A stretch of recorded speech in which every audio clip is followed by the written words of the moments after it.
Paul, take us back to how you first became a stand-up comic, and that whole thing. Do you like to be called just a comedian or a Christian comedian? Well, I suppose I like to be I'm just Paul, really, just me, you know, we're all just people doing our thing, and for me, I'm a comedian, I'm a writer, I'm a Christian, so yeah, I'm a Christian, goes right through my veins, but also as a comedian, you can't really switch off as well, unfortunately, my poor wife. But yeah, it started for me about 17 years ago. I was an actor, just left drama school, thought let's try anything to get some more work, so I tried stand-up comedy to try and get some more comedy acting roles and loved it, and I thought forget the acting, I'm just going to do stand-up, and that's what I've been doing for the last 16, 17 years, yeah. How has your faith impacted how you communicate comedy?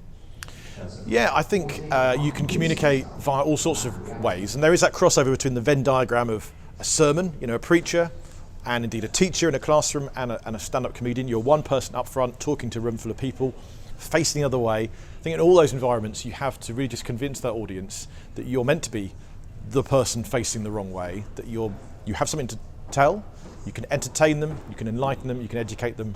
Something that does all three, even better. So I suppose in that sense, it's about just communicating your story, and hopefully in a fun way, as a stand-up comedian, in a funny way, but just if they're laughing, they're listening. So there is that crossover between all of those things. Tell us about the show that you do at Christmas and Carols. Yeah, so do Comedians and Carols at Christmas, and doing that about 10 years now, it's our 10th year. And that fills December. We're always turning down gigs, unfortunately, because it's such a fun one to do, and the churches are packed out. We're doing a sing-along carols on the big screen with comedy as well. So it's really just like a comedy show, but when I'm walking on as a compere, yeah, I'm getting the crowd going a bit, some stories, some jokes, but also, crucially, we're having a bit of a Christmas sing-along, mince pies in the interval, mulled wine, you know, it's perfect. You had an opportunity one year to then invite people at the end to think about what they believed in. Tell us about that. Yeah, we've done that a few times. It depends on the venue and the comedian. Sometimes we've done shows of that where we have had 9 comedians and carols originally. Lasted a very long time. Everyone doing a very short bit. Some years as well we've done it where we've had that the poem Christmas by John Betjeman at the end, which has been just a lovely way of reflecting a little bit in a creative, artistic way as well, because it is a lovely, secular, creative poem, but it is just asking about, you know, and if it's true, it says that this was God as man in Palestine. What if, you know, just take that leap. And it's a great way of just rounding off something to make it festive, but also that little bit thought-provoking as well. And it's been a great event because it's a comedy show, it's out-and-out comedy. People come in, they're not church familiar necessarily, they're being brought along by regulars at the church. It's just great for everybody, but, you know, with just a little thinker. What are the highlights of being on Radio 2's Pause for Thought? It must be so surreal, the kind of people that are sat next to you on Chris Evans' show.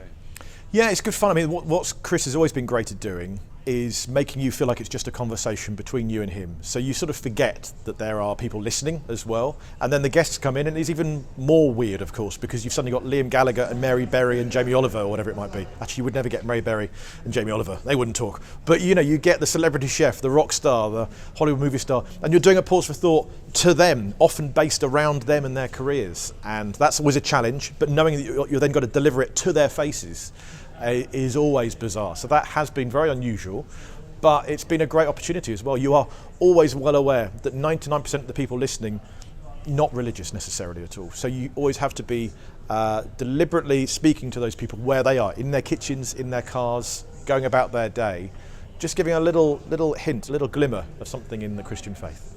Just finally, what are the latest things you're working on as far as writing for people?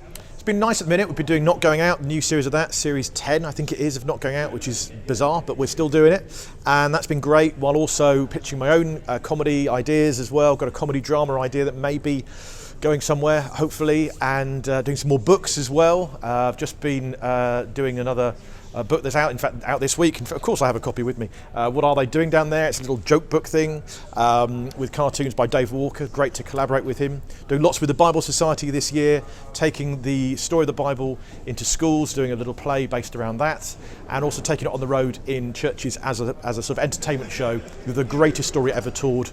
I do the comedy, Andrew Ollison does the theology, and there's music as well, and that's been a really good fun night out, but also just relating the Bible in a new, fresh way, hopefully.